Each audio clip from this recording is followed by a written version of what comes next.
हे viewers, कुछ दिनों पहले आपने सुना होगा वेस्ट बंगाल के बहुत सी जगह में इंडिया के नए पेश किए गए वाकफ बिल को लेके बहुत से दंगे फसाद चल रहे हैं। हम लोग का यहाँ पे जो मोदी खाना दुकान है वो सब मतलब कि जला दिया और पूरा तोड़ फोड़ मतलब 2 दुकान है, दोनों दुकान में घर में घुस के पूरा आग लगा दिया। इधर साइड हम लोगों का ये मतलब घर के पीछे एक घर है, उस घर में पूरा आग लगा दिया। 3 घर मतलब पूरा आग लगा दिया है और कुछ मतलब पानी भी पीने का ये नहीं है, सब टैंकी होंगे सब मतलब कि सब मतलब तोड़ फोड़ के मतलब कुछ भी ये नहीं है यहाँ पे। मतलब कितना बार फोन किए, पुलिस को फोन किए, मतलब दमकल को फोन किए थे आग लिभाने के लिए, तो वो भी मतलब कि फोन नहीं उठाया, फोन उठा ही नहीं, कोई भी फोन नहीं उठा रहा था। घर के महिलाओं के साथ भी बच्चों लोग क्या हाँ किया है यहाँ पे पूरा लूटपाट किया है, घर के महिला के साथ भी मतलब कि बहुत ये किया है। देखिए, जो भी हुआ है वो गलत हुआ है। वाकफ बिल का नाम में जो घटना घटा है, जो लूटपाट हुआ है, मंडी टूटा है, हिंदू सबका घर टूटा है, वो तो गलत बात हो गया ना।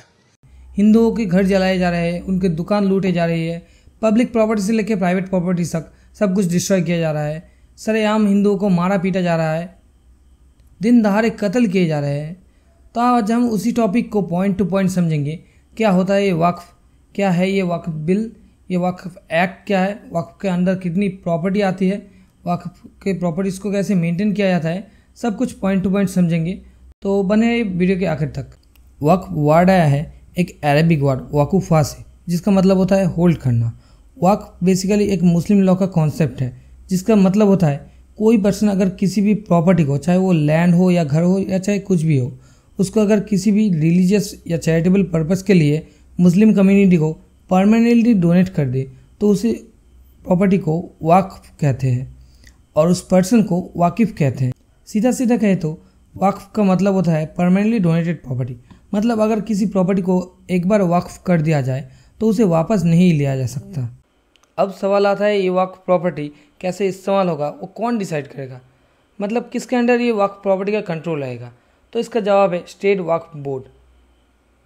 स्टेट वक्फ बोर्ड डिसाइड करेगा कि वहाँ पे मस्जिद बनेगा या मदरसा बनेगा या कब्र स्थल। पूरी इंडिया में टोटल 32 स्टेट वक्फ बोर्ड है। अब इन सब चीज़ों को मेंटेन करने के लिए कुछ लोगों को अपॉइंट किया जाता है, जिन्हें मुतावली कहते हैं।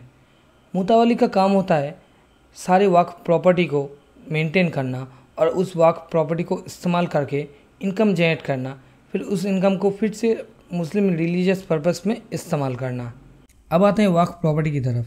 इंडिया में टोटल 38 लाख एकड़ का लैंड है जो कि वक्फ प्रॉपर्टी के अंडर आता है। वक्फ प्रॉपर्टी इंडियन रेलवेज और इंडियन आर्मी के बाद इंडिया का 3rd लार्जेस्ट लैंड ओनर है। वक्फ प्रॉपर्टी की बात करें तो इंडिया में टोटल 8.72 लाख वक्फ प्रॉपर्टीज है, जिनमें सबसे ज़्यादा कंट्रीब्यूशन है उत्तर प्रदेश और वेस्ट बंगाल का। अब वक्फ प्रॉपर्टी के अंदर आते हुए इतने सारे चीज़ों को मेंटेन करने के लिए कुछ रूल्स बनाए गए थे, जिससे हम वक्फ एक्ट कहते हैं। इंडिपेंडेंस के पहले 1913 को पहली बार वक्फ बोर्ड को इंट्रोड्यूस किया गया था।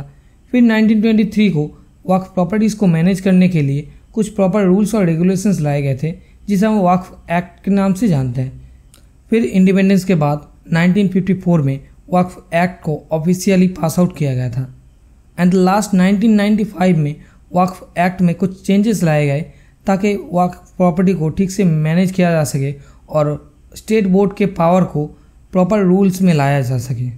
इतने सारे चेंजेस होने के बाद भी वक्फ एक्ट को लेके प्रॉब्लम्स और कंट्रोवर्सीज कम नहीं होते थे। इन्हें सॉल्व करने के लिए 1995 से लेकर आज तक ढेर सारे जांच पड़ताल हुई, बहुत से कमेटीज़ बनाए गए जिनके ढेर सारे रिपोर्ट भी जमा पड़ी।